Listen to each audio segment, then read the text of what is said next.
El pantano de Luna, H.P. Lovecraft, 1890-1937. Dennis Berry se ha esfumado en alguna parte, en alguna región espantosa y remota de la que nada sé. Estaba con él la última noche que pasó entre los hombres, y escuché sus gritos cuando el ser lo atacó. Pero ni todos los campesinos y policías del condado de Meath pudieron encontrarlo, ni a él ni a los otros, aunque los buscaron por todas partes. Y ahora me estremezco cuando oigo croar a las ranas en los pantanos o veo la luna en lugares solitarios. Había intimado con Dennis Berry en Estados Unidos, donde éste se había hecho rico, y lo felicité cuando recompró el viejo castillo junto al pantano, en el somnoliento Kildare. De Kildare procedía su padre, y ahí era donde quería disfrutar de su riqueza, entre parajes ancestrales. Los de su estirpe antaño se enseñoreaban sobre Kildare, y habían construido y habitado el castillo. Pero aquellos días ya resultaban remotos, así que durante generaciones el castillo había permanecido vacío y arruinado. Tras volver a Irlanda, Berry me escribía a menudo contándome cómo, mediante sus cuidados, el castillo gris veía alzarse una torre tras otra sobre sus restaurados muros, tal como se alzaran ya tantos siglos antes, y cómo los campesinos lo bendecían por devolver los antiguos días con su oro de ultramar. Pero después surgieron problemas y los campesinos dejaron de bendecirlo y lo rehuyeron como a una maldición. Y entonces me envió una carta pidiéndome que lo visitase, ya que se había quedado solo en el castillo, sin nadie con quien hablar fuera de los nuevos criados y peones contratados en el norte. La fuente de todos los problemas era la ciénaga, según me contó Berry la noche de mi llegada al castillo. Alcancé Kildare en el ocaso veraniego, mientras el oro de los cielos iluminaba el verde de las colinas y arboledas y el azul de la ciénaga, donde sobre un lejano islote, unas extrañas ruinas antiguas resplandecían de forma espectral. El crepúsculo resultaba verdaderamente grato, pero los campesinos de Ballylouth me habían puesto en guardia y decían que Kildare estaba maldita, por lo que casi me estremecí al ver los altos torreones dorados por el resplandor.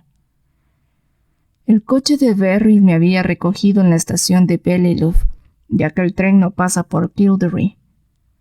Los aldeanos habían esquivado al coche y su conductor, que procedía del norte, pero a mí me habían susurrado cosas, empalideciendo al saber que iba a Kildare, y esa noche, tras nuestro encuentro, Berry me contó por qué.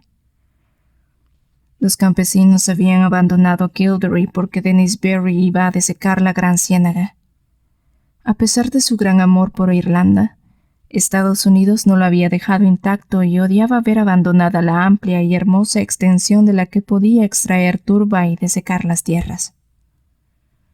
Las leyendas y supersticiones de Kildare no lograron conmoverlo y se burló cuando los aldeanos primero rehusaron ayudarle y más tarde, viéndolo decidido, lo maldijeron marchándose a Ballylouth con sus escasas pertenencias. En su lugar contrató trabajadores del norte y cuando los criados lo abandonaron también los reemplazó. Pero Berry se encontraba solo entre forasteros, así que me pidió que lo visitara. Cuando supe qué temores habían expulsado a la gente de Kildare, me reí tanto como mi amigo, ya que tales miedos eran de la clase más indeterminada, estrafalaria y absurda. Tenían que ver con alguna absurda leyenda tocante a la ciénaga, y con un espantoso espíritu guardián que habitaba las extrañas ruinas antiguas del lejano islote que divisara el ocaso. Cuentos de luces danzantes en la penumbra lunar y vientos helados que soplaban cuando la noche era cálida, de fantasmas blancos merodeando sobre las aguas y de una supuesta ciudad de piedra sumergida bajo la superficie pantanosa. Pero descollando sobre todas esas locas fantasías, únicas en ser unánimemente repetida, estaba el que la maldición caería sobre quien osase tocar o drenar el inmenso pantano rojizo. Había secretos, decían los campesinos, que no debían desvelarse, secretos que permanecían ocultos desde que la plaga exterminase a los hijos de Partholán en los fabulosos años previos a la historia. En el libro de los invasores se cuenta que esos retoños de los griegos fueron todos enterrados en Talag, así como de los montes boscosos que la ampararon cuando los hombres de Nemed llegaron de Escitia con sus 30 barcos.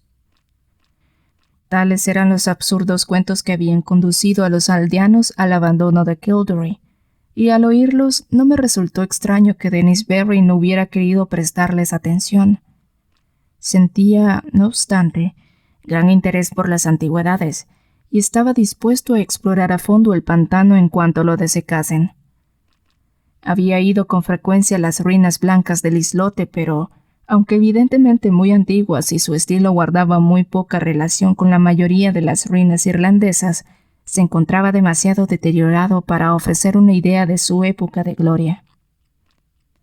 Ahora se estaba a punto de comenzar los trabajos de drenaje, y los trabajadores del norte pronto despojarían a la ciénaga prohibida del musgo verde y del brezo rojo, y aniquilarían los pequeños regatos sembrados de conchas y los tranquilos estanques azules bordeados de juncos.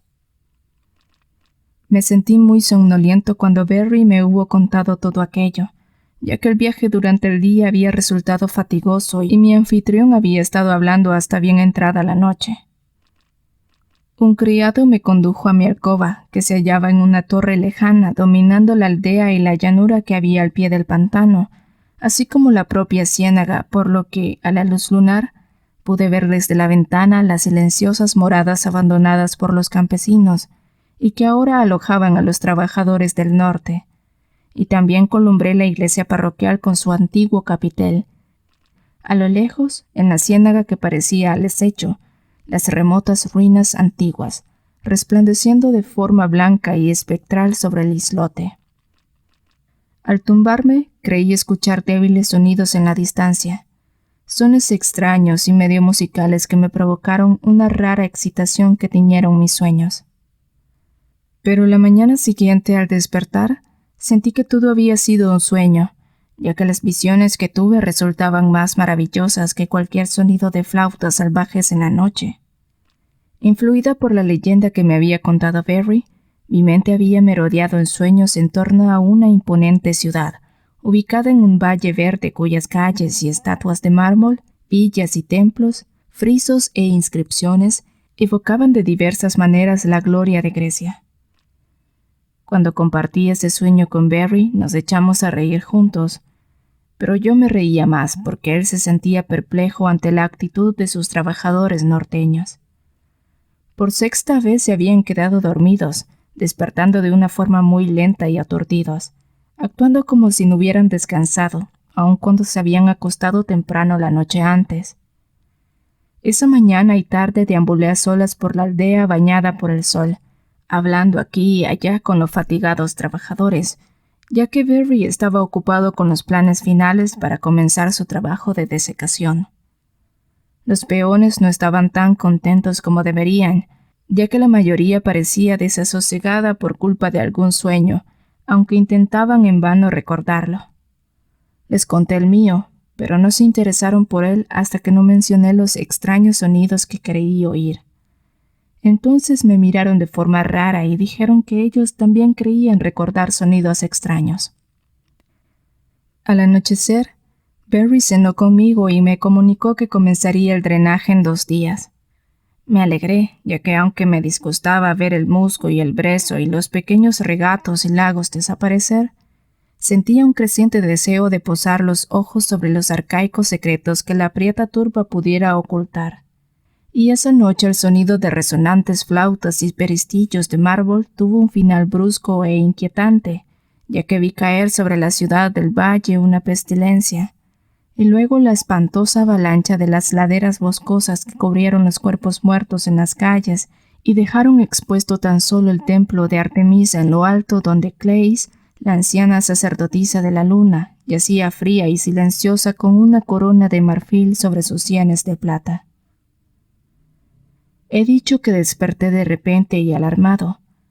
Por un instante no fui capaz de determinar si me encontraba despierto o dormido, pero cuando vi sobre el suelo el helado resplandor lunar y los perfiles de una ventana gótica enrejada, decidí que debía estar despierto y en el castillo de Kildare. Entonces escuché un reloj en algún lejano descansillo de abajo tocando las 2 y supe que estaba despierto. Pero aún me llegaba el monótono toque de flauta a lo lejos, aires extraños, salvajes, que me hacían pensar en alguna danza de faunos en el remoto Menalo. No me dejaba dormir y me levanté impaciente recorriendo la estancia.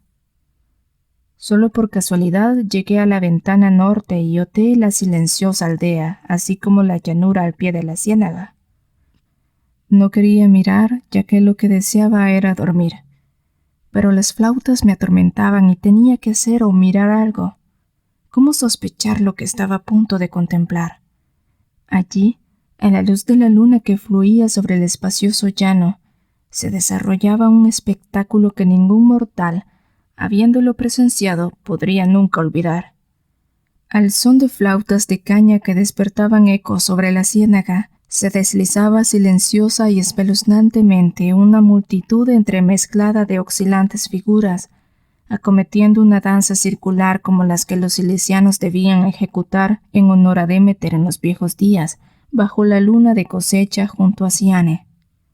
La amplia llanura, la dorada luz lunar, las siluetas bailando entre las sombras y, ante todo, el estridente y monótono son de flautas producían un efecto que casi me paralizó, aunque a pesar de mi miedo noté que la mitad de aquellos danzarines incansables y maquinales eran los peones que yo había creído dormidos, mientras que la otra mitad eran extraños seres blancos y aéreos, de naturaleza medio indeterminada, que sin embargo sugerían meditabundas y pálidas náyades de las amenazadas fuentes de la ciénaga.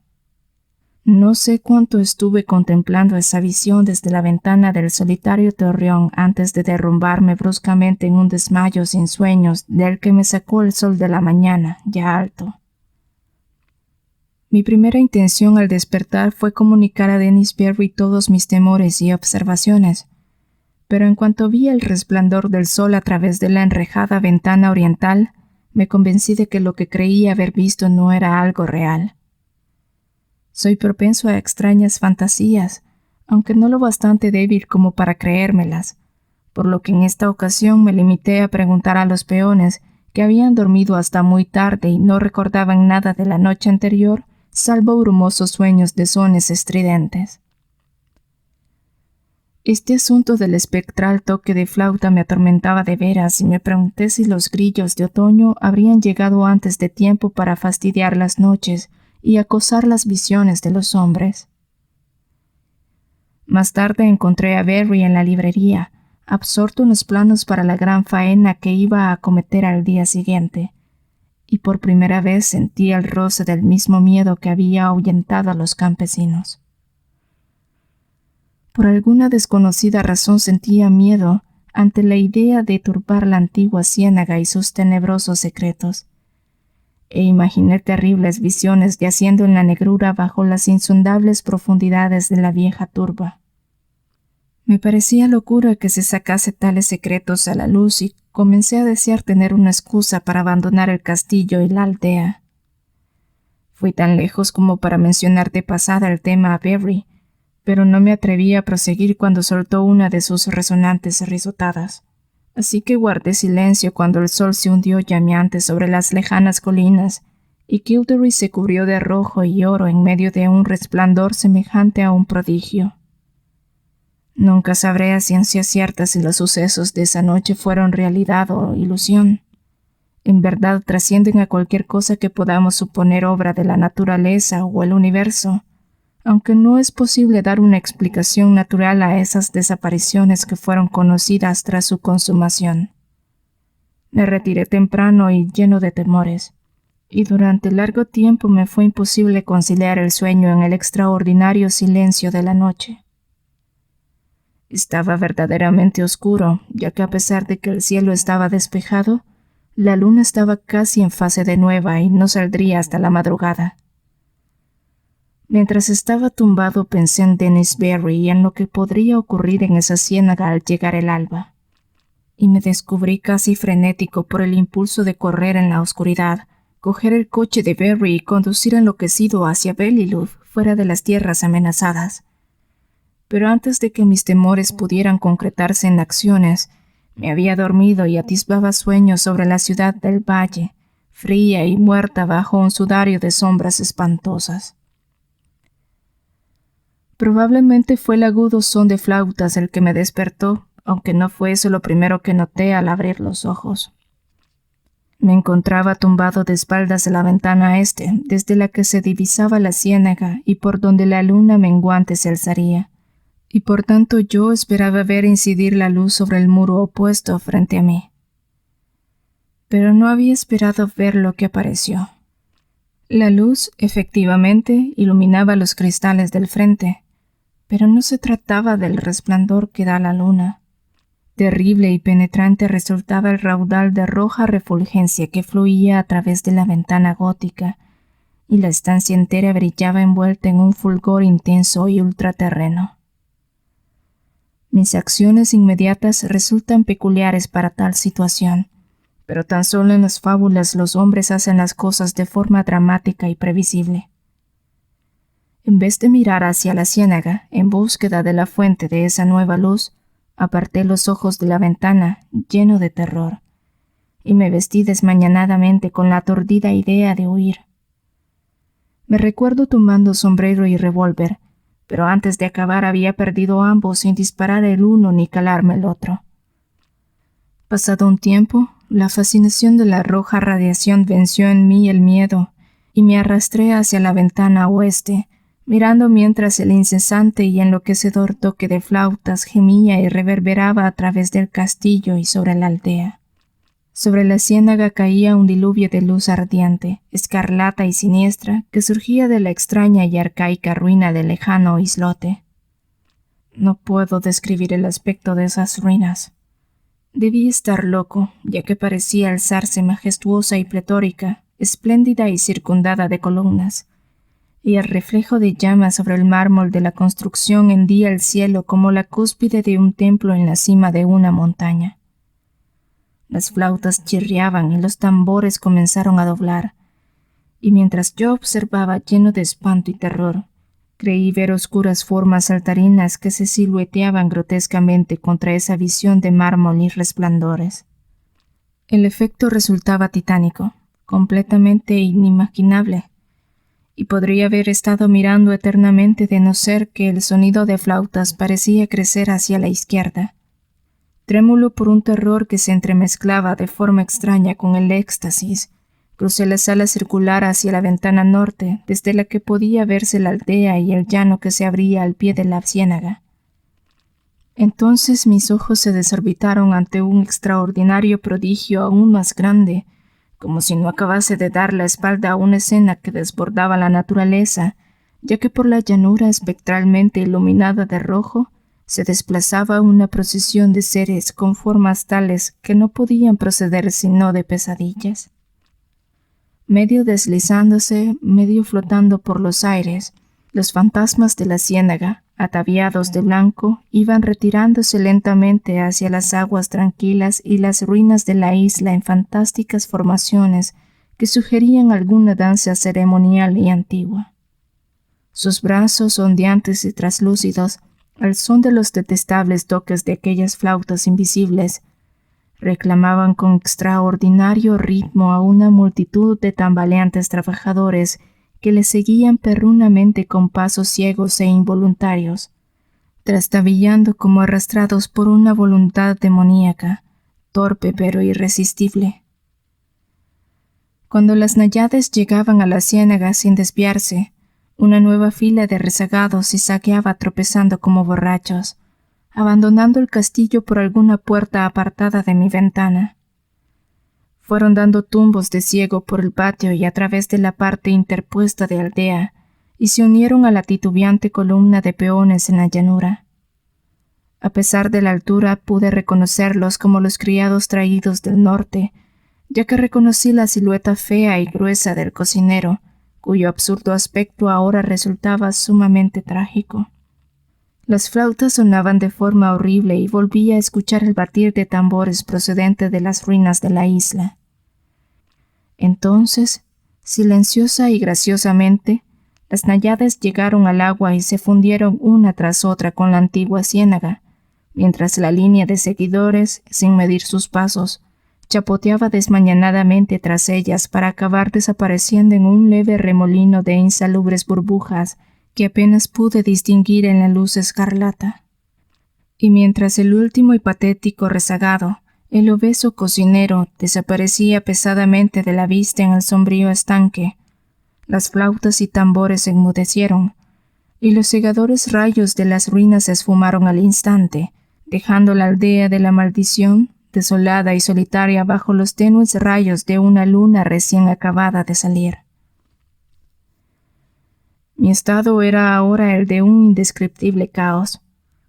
No sabiendo si estaba loco o cuerdo, dormido o despierto, me salvé solo merced a un piadoso embotamiento. Creo haber hecho cosas tan ridículas como rezar a Artemisa, Latona, Demeter, Perséfona y Plutón. Todo cuanto podía recordar de mis días de estudios clásicos de juventud me acudió a los labios, mientras los horrores de la situación despertaban mis supersticiones más arraigadas. Sentía que había presenciado la muerte de toda una aldea, y sabía que estaba a solas en el castillo con Dennis Berry, cuya audacia había desatado la maldición. Al pensar en él me acometieron nuevos terrores y me desplomé en el suelo, no inconsciente, pero sí físicamente incapacitado. Entonces sentí el helado soplo desde la ventana este, por donde se había alzado la luna, y comencé a escuchar los gritos en el castillo abajo. Pronto tales gritos habían alcanzado una magnitud y cualidad que no quiero transcribir, y que me hacen enfermar al recordarlos. Todo cuanto puedo decir es que provenían de algo que yo conocí como amigo mío. En cierto instante durante ese período estremecedor, el viento frío y los gritos debieron hacerme levantar, ya que mi siguiente impresión es la de una enloquecida carrera por la estancia y a través de corredores negros como la tinta y, fuera, cruzando el patio para sumergirme en la espantosa noche. Al alba me descubrieron errando trastornado cerca de Beliluf, pero lo que me enloqueció por completo no fue ninguno de los terrores vistos u oídos antes.